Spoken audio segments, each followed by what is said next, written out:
정말 듣기 어려운 분이 전하성 대표님을 모셨습니다. 국내 최초로 1억8% 시작하는 외식 대표분 거래량은 한 1조 원 정도 되는 스타트업 기업들의 투자는 액셀러레이터로도 많이 알려져 있어요. 안터프로너십, 키워드, 화두 이렇게 다시 꼽히거든요. 기업이 늘 챌린징하는 자본금 1,000만 원으로 시작한 현재 회사 가치가 300억이 넘어요. 수익을 당기는 저건 내가 7년 전에 생각했던 건 이런 되게 쉽게 이 기업을 대상으로 해서 이 명랑해졌는 거죠. 그 100배 이상이 저기 들어오는데 나는 12척 가지고 막아야 된다. 저분이다. 이 영상 보시는 분 눈이 아마 커졌을 것 같아요. 네, 안녕하십니까. 그동안 잘 지내셨나요? 김주아의 꿈과 사람들, 오늘은 어떤 분을 모셨냐면 정말 뵙기 어려운 분입니다, 여러분. 전하성 대표님을 모셨습니다. 박수 한번 주세요. 안녕하세요.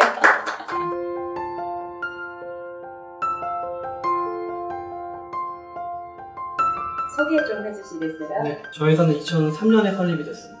지난 15년 동안 제일 주력 사업을 한 일은 외식 주문 중개 플랫폼이라는 사업을 했었어요. 그래서 국내 최초로 1억8% 시작하는 외식 대표번호, 홈페이지 주문들, 모바일 주문 이런 것들을 저희가 사실 선도적으로 시작해서 지금 우리나라에서 거래량은 저희가 만들어낸 음식 거래량은 한 1조 원 정도 되긴 합니다. 근데 저희 비즈니스 그중에 이제 수수료를 이제 취하는 비즈니스인데, 근데 이 사업으로 지금 7개 국가에 나가 있어요. 중국, 태국, 베트남, 싱가포르 이런 나라를 지금 나가 있고, 또 다른 사업의 큰 축이 2013년도부터 시작한 이제 한 5년 차 되는데 스타트업 기업들의 투자하는 일도 같이 하고 있어요. 그 투자하는 일들을 초기 기업 투자자를 액셀러레이터라고 부르거든요. 시엔테크가 사실은 액셀러레이터로도 많이 알려져 있습니다. 그 부분 조금만 더 이야기해 주시면 좋을 것 같아요. 우리나라뿐만 아니라 해외에서도 보통 액셀러레이터 그러면은 기존의 선배 기업가들, 경험이 많은 선배 기업가들을 주축으로 이루어져요. 그래서 우리 회사 같은 경우에는 이제 B2B 형태의 사업을 하다 보니까 회사 이름이 그렇게 유명하지는 않거든요.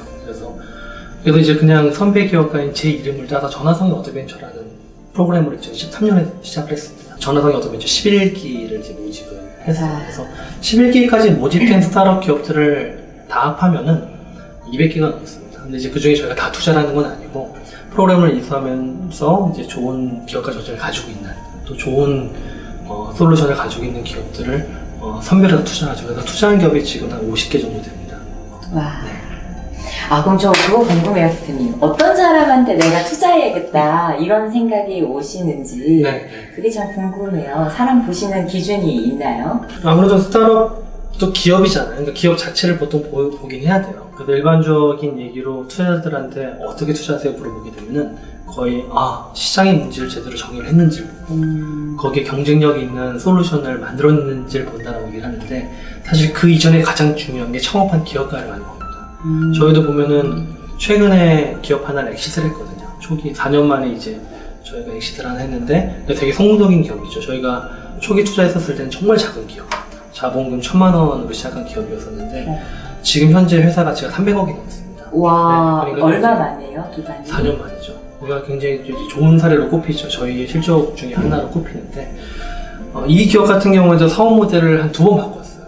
근데 2번 바꾸면서 그 창업자가 기업가 정신을 잃지 않고 겸손한 마음으로 계속 그걸 매진하다 보니까 좋은 결과가 생기더라고요. 그래서 결국 이번 엑시 사례에서도 저희가 보게 되면은 기업가 정신, 그 창업자가 제일 중요하더라. 그래서 저는 창업자의 됨됨을 일단 좀 많이 보는 편입니다. 됨됨이. 네. 일반적으로 이제 우리가 기업가 정신이라고 얘기하잖아요. 안터프로너십, 키워드, 화두 이렇게 다시 꼽히거든요. 기업에 있어서. 근데 저희 같은 경우는 또 사업을 그동안 해왔었던 저를 이렇게 되돌아보면은 기업가 정신에 이제 크게 2가지 키워드가 반드시 포함되긴 해야 됩니다. 그러니까 첫 번째가 도전 정신, 늘 챌린징하는 스스로를. 그리고 2번째가 이제 인내. 일반적으로 사실은 좀만 더 가면 성공할 수 있는데 그 인내가 못 버텨줘서 사실은 무릎 꿇는 경우가 꽤 있죠. 그래서 이 2가지를 저는 기업가 정신의 큰 2개의 축으로 보거든요. 그러니까 그 스타트업들 이런 심사를 할 때도 이 2개 축을 되게 중요하게 봅니다. 이건데 이 2개 축은 기본적으로 이 시장에 필요한 솔루션을 만들어야겠다는 가정하에, 근데 이 생각보다 시장에 필요한 솔루션을 만들어내는 기업들은 꽤 있어요. 꽤 있는데 이거를 정말 성공시키려는 두 가지 축이 사실 도전 정신과 그다음에 인내력이죠. 그럼 그 사례 좀 들려주세요. 1,000만 원에서 세상에 얼마? 300억? 네, 300억까지 회사가 된 거죠. 그렇죠. 이 회사도 4년인데 보통 4년이 짧아 보이기도 하지만 꽤 긴 시간입니다. 스타트업 기업이 보통 작은 자본으로 그 깔딱고개를 넘어가는, 그걸 이제 좀 약간 유식한 말로 표현하면 데스벨을 넘어가는 게 한 3년이 걸려요. 그러니까 저희가 지금 저희가 이번에 이 성공한 기업도 보게 되면은 이 회사 이름이 이제 쿠켓이라는 회사입니다. 쿠켓이라는 회사인데 푸드 미디어를 만들어서 페이스북에 오늘 뭐 먹지 이런 거 들어보셨죠? 그 회사가 하는 겁니다. 사실은 두 개 회사가 합쳐졌어요. 두 개 회사 모두 저희가 투자를 했었고 근데 두 개 회사 저희가 초기에 투자했었는데 둘 다 되게 힘들었었죠. 힘드니까 일단 합쳐보자. 그래서 양쪽에 투자하고 합쳤을 때 또 투자하고 한 번 더 투자하고 해서 4번을 투자를 하면서 투자를 한 시점을 저희가 조사해보면은 다 월급날 직전에 투자를 한 겁니다. 그만큼 되게 힘들었던 거예요. 근데 월급날마다 저희한테 투자를 뭐 하자 이런 얘기를 끊기가 되게 어렵잖아요. 근데 그런데도 불구하고 이 회사의 이제 그 창업자가 이문주 대표라는 사람인데 그걸 다 버텨내더라고요. 그리고 힘든 일들이 있죠. 지난 4년 동안에 꽤 많은 힘든 일들이 있었었어요. 근데 그거를 다 이겨내더라고요. 그래서 지금 현재까지 이제 성장을 하게 된 건데, 결국은 실제 그 기업가 정신의 그 두 개 축 아까 말씀드린 이 사람들이 합병을 하고 그 다음에 또 그 다음 사업 모델을 발굴해내고, 이건 사실 도전 정신이 필요하거든요. 뭐 요즘에 그런 사람 되게 많아요. 지금 배달앱이 되게 활성화되어 있잖아요. 근데 저건 내가 7년 전에 생각했던 건데 누가 대신한 거야. 이런 얘기 되게 쉽게 하거든요. 근데 창업은 보통 어떻게 얘기하냐면은 트릭을 당긴다고 얘기합니다. 총 쏘는 사람, 그러니까 내가 생각한 아이디어보다 총 쏘는 게 더 중요하다고 얘기하거든요. 생각을 했으면 저희가 총을 쐈어야지, 저거 내가 생각했던 건데 난 진짜 훌륭한 사람이지만 제가 대신했네, 뭐 이런 얘기는 할 이유가 없는 거예요. 그래서 실제 근데 그 총을 쏘는 그 힘은 도전 정신이거든요. 근데 총을 쏘고 나면 더 힘듭니다. 얘를 전쟁을 한다 그러면은 전쟁을 보통 선전 포고하고 먼저 칼 뽑고 총 쏘는 게 되게 힘든 일인데, 그걸 하고 나면은 그 다음에 전쟁이 일어나잖아요. 그럼 그거를 이기기도 버텨내는 게 더 힘들거든요. 근데 그게 사실 제가 말씀드린 인내력인데, 어쨌든 그 푸드 미디어를 하는 이 친구들도 총을 쏜 다음에 얼마나 많은 도전들이 있었겠어요. 이미 그 시장 같은 건 대기업들이 있는 시장입니다. 근데 그 많은 도전들을 굉장히 강한 인내력으로 버텨낸 거예요. 버텨냈었을 때 회사 가치가 50억, 100억, 300억까지 성장을 해냈다는 거죠. 이거 어디서 많이 들어봤네요. 대기업을 대상으로 해서 이긴. 네, 되게 대표님 그렇죠. 이미 사례. 네. 저도 일단은 2006년부터 9년까지 대기업이랑 경쟁을 했었거든요. 근데 물론 대기업이랑 경쟁을 한다는 것 자체가 되게 힘든 일이에요. 제가 어떤 표현을 많이 쓰냐면은 스타트업들한테도 데스벨을 보통 넘어갈 때 큰 기업과 보통 경쟁을 하는 상황들이 되게 많거든요. 근데 제가 어떤 식으로 예를 들냐면은 그 명랑해전 예를 들어요. 똑같다. 어쨌든 상대 자본력이 보통 100배 이상인데 그 100배 이상의 적이 들어오는데 나는 12척 가지고 막아야 되는 거고, 근데 12척하고 그때는 10배였어요. 근데 이거는 일반이 100배가 되거든요. 그러면은 괜히 한눈 팔지 말고 이 전선에 완전히 집중해라. 그래서 이 전선에서의 집중, 그러니까 전선에서의 집중한다는 걸 보통 마케팅 용어로 STP를 한다고 얘기하잖아요. 시장을 세그멘테이션하고 타겟팅하고 포지셔닝하고, 그리고 한 시장에 집중하고. 근데 한 시장에 보통 집중해도 이기는 기간이 한 3년이 걸립니다. 근데 그 3년이 데스벨이라고 하는 거죠. 그래서 저도 마찬가지였지만 저도 그때 그 3년 동안에 하나의 시장에 집중하면서 아무리 상대가 크지만은 거기서 경쟁 우위를 만들어냈습니다. 왜냐면 그 보통 전투를 할 때도 우리 공성전 또 명랑전 다 비슷한 논리인데, 상대가 크면은 전선을 좁히고 이 전선에서 경쟁 우위를 만들어서 오랫동안 사용하면은 이론적으로 이기거든요. 근데 그 이론 실천하기가 되게 어렵습니다. 근데 이제 그거를 실천을 해야 되는 거죠. 인내력 조정을 해가지고. 근데 저희도 그랬던 것처럼 저희가 투자한 그 푸켓이라는 회사도 전선을 좁혀서 그거를 이겨내요. 좁혔었던 어떤 정말 사례들이 있잖아요. 뭔가 구체적으로 하셨었던 무언가들이 있었잖아요. 네. 작은 시장이라도, 예를 들어 B2C 같은 경우에는 이 동네에서 하나의 시장이 될 수 있잖아요. 적어도 이 동네에서 내가 삼성을 이겼어. 그런 게 되게 중요하다. 삼성을 이겼어. 네. 그러니까 이 작은 시장에서 집중해서 이긴 경험이 그 다음 큰 시장을 동원할 수 있는 힘을 주거든요. 근데 작은 시장에서 이겨본 경험이 없으면은 어떤 시장도 동원을 할 수 있어요. 그래서 그런 것들에 충실한 스타트업들은 적어도 실패는 안 하더라고요. 사업을 할 때 가장 큰 경쟁력은 저는 원가 경쟁력이라고 보거든요. 그러니까 아무리 상대가 자본이 많다 하더라도 같은 제품이나 서비스를 만들어내는 데 있어서 원가가 제가 낮잖아요. 그러면은 시간이 길게 걸릴지를 이길 수가 있습니다. 그래서 저는 먼저 이렇게 사업을 내가 이걸 지속해야 되냐 접어야 되냐라고 할 때 전반적인 경쟁자들과 원가 경쟁력을 비교해보는 게 되게 좋을 것 같아요. 근데 만약에 원가 경쟁력이 너무 높다라고 하면은 큰 자본력이 없는 한 만만치는 않습니다. 근데 스타트업 시장에는 다 만만치가 않은 거죠. 그러니까 그런 관점이죠. 저도 실제 대기업과 시장에서 경쟁을 할 때는 모든 초점은 원가를 낮추는 거였었어요.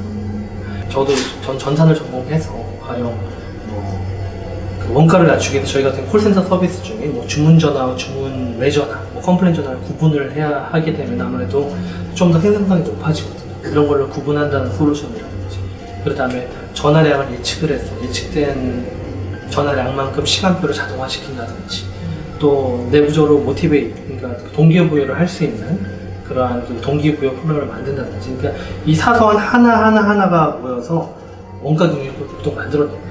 근데 원가 경쟁력을 만들어내면은 상대방이 나보다 정말 몇백 배 자본력을 가졌다 하더라도 원가가 낮은 상태에서는 길게 사업을 이길 수 있습니다. 이길 수 있습니다. 그래서 저도 그런 경험을 했고, 스타트업들한테도 일단 그 관점을 늘 보거든요. 그러니까 자기가 원가가 가져도 원가를 낮출 수도 있고, 그 다음에 내가 특허를 가져도 원가를 낮출 수도 있고, 여러 가지 방법이 있는데, 일단 그 부분을 확보하라고 하는 게 저희 관점이긴 합니다. 아까 쿠키 같은 경우에도 어떤 식으로 원가 경쟁을 낮췄었냐면은, 푸드 미디어라면 미디어를 손출할 수 있는 그런 비용들이 나왔잖아요. 근데 쿠키에서는 이미 페이스북에서 자기들 미디어를 1억 명한테까지 도달시킬 수 있는 힘이 있었어요. 오늘 뭐 먹지라는 콘텐츠로. 그러니까 미디어를 만들었을 때 손출할 수 있는 원가가 누구나 낮은 겁니다. 그러니까 실제 대기업들, 심지어 채널을 가진 대기업들이랑 싸워도 이길 수가 있는 거예요. 그래서 결국은 모든 것들이 내가 내 서비스를 원가를 어디서 낮출 수 있는지를 잡아내면은 경쟁을 할 수 있어요. 그분이 또 우리 또 전하성 대표님이랑 또 든든한 또 분을 뒤에 또 얻고, 네. 또 그것도 저는 능력이라고 생각하거든요. 그래서 이제 초기 기업들은 이전에 제가 창업했었을 때와는 달리 지금은 현재 이런 스타트업 생태계가 되게 잘 돼 있습니다. 그러니까 먼저 내가 사업을 할 거야 그러면은 일반적으로 자기가 바닥부터 한다기보다는 저희 같은 엑셀러레이터들을 보통 찾아가는 게 좋거든요. 저희도 좀 전화는 어떻게 보면 11기니까 어쨌든 이런 엑셀러레이터 프로그램 저희 말고도 좋은 회사들이 되게 많아요. 버넨젤스도 있고 퓨처플레이도 있고 여러 가지 네노 되게 유명한 엑셀러레이터들이 많은데 저희와 유사한 이런 프로그램들이 다 있거든요. 그러면은 거기에 지원을 해서 일단은 투자를 유치하게 되면은 이 기업이 어느 정도 보통 1년에서 2년 정도 성장할 때까지는 든든한 무군이 되어줍니다. 많이 도와주고, 그리고 심지어 영업 미팅할 때 같이 가주기도 하고, 그리고 시리즈 A 투자라는 벤처 캐피탈 투자 유치를 할 때 같이 가주기도 하고, 여러 가지 큰 운이 되어주거든요. 그래서 사업을 시작할 때는 일단 혼자보다는 지금은 도움을 줄 수 있는 프로세스가 많이 있으니까 엑셀러레이터를 찾아가는 게 되게 중요한 것 같아요. 아니 이제 그런 아이디어를 어디서 얻으세요? 현재 그 아이디어를 얻는다기보다는 저는 이제 실제 사업은 경험이 되게 중요한 것 같아요. 제가 사실은 시엔테크가 2003년에 만들었고, 그때 이게 두 번째 회사니까 첫 번째 회사는 제가 2000년 3월에 대표이사가 됐거든요. 그러니까 대표이사가 된 시기만 보더라도 좀 18년 3개월을 대표이사를 한 거죠. 어쨌든 저희 회사를 경영을 할 때나 또 투자한 회사를 뭔가 멘토링을 할 때나 모든 것들은 경험을 기반으로 하거든요. 쟤는 태어날 때부터 경영자네? 그런 사람도 없습니다. 저도 회사를 시작했을 때 되게 서툴렀었고, 그 서투림이 경험이 쌓이면서 나를 계속 노려내지는 거거든요. 근데 이제 스타트업 입장에서는 그 노련함을 얻기까지 시행착오를 계속 하면은 곤란하잖아요. 그 시행착오를 줄여주기 위해서 저 같은 선배 기업가들이 엑셀러레이팅 프로그램을 만들고 엑셀러레이터 투자를 하면서 그 부족한 경험을 메꿔주는 거죠. 그러니까 그게 저는 되게 이상적인 스타트업 생태계라고 보고 있고, 거기에 저희도 투자자로서 엑셀러레이터로서 참여를 하고 있는 거죠. 그러면 혹시 이 영상을 보고 계신 분들한테 마지막으로 어떤 한마디를 해주신다면 어떤 얘기를 해주시고 싶으셔요? 네. 만약에 이제 기업을 하고 계신 분들이 이 영상을 보신다 한다면은 어쨌든 지금 회사가 상황들이 다 다르잖아요. 다 다른데 먼저 일단 회사를 냉정하게 보는 시선이 되게 중요합니다. 저도 저희 회사를 늘 냉정하게 보거든요. 냉정하게 많이 봅니다. 그래서 냉정하게 보고 의사결정을 냉정하게 할 수 있는 힘이 되게 중요해요. 이제 그 의사결정을 냉정하게 하는 것 중에서 나의 원가 경쟁력을 들여다보는 게 되게 중요합니다. 보통 그걸 들여다보기 싫어해요. 왜냐면은 그 들여다보는 것 자체가 머리도 아프고, 그 다음에 실제 계속 디프레스가 됩니다. 그게 두려워서 들여다보기 싫었는데 일단 냉정하게 현실을 보고 그 다음에 만약에 경쟁력이 있으면은 인내로 저는 성공할 수 있다고 보거든요. 그 두 가지를 사업을 하시는 분들이 꼭 말씀드리고 싶고 사업을 준비하시는 분들이라 한다면은 일단은 그 사업 아이디어를 발굴하는 거는 이런 삶의 자세가 좀 필요합니다. 그러니까 시장의 문제를 자꾸 보려는 노력이 되게 필요해요. 근데 시장의 문제를 보는 힘도 사실 경험입니다. 그러니까 내가 사업하고 싶은 분야에 대해서 경험을 쌓다 보면은 이 시장에 어떤 문제가 보이거든요. 그리고 문제를 보는 것과 동시에 보통 솔루션도 같이 찾아냅니다. 그럼 그게 보통 사업의 시작이 되는데 그런 것들을 또 혼자 생각하게 되면 좀 약간 편견이 생기니까 이거를 주변에 엑셀러레이터들한테 계속 이게 투자 제안을 좀 하면서 그러면 투자 심사를 통해서 많이 또 다듬어져요. 다듬어지면서 좋은 엑셀러레이터 하나 만나게 됩니다. 모두 그게 요즘에 사업의 시작이 돼요. 그래서 그런 형태로 시작을 하는 게 되게 좀 좋다고 생각을 하거든요. 지금 하시고 있는 사업이 그냥 대표님을 위한 사업이라고 생각하지 않고 대한민국을 발전시켰다고 생각하거든요. 전 앞으로 우리 대표님이 더욱더 더 수많은 인재분들을 발굴하셔서 제 1004번째까지의 전화성 대표님을 만들어주셨으면 좋겠다고 하는 생각으로 이상 김주아와 이남 전화성 대표님이었습니다. 감사합니다. 네.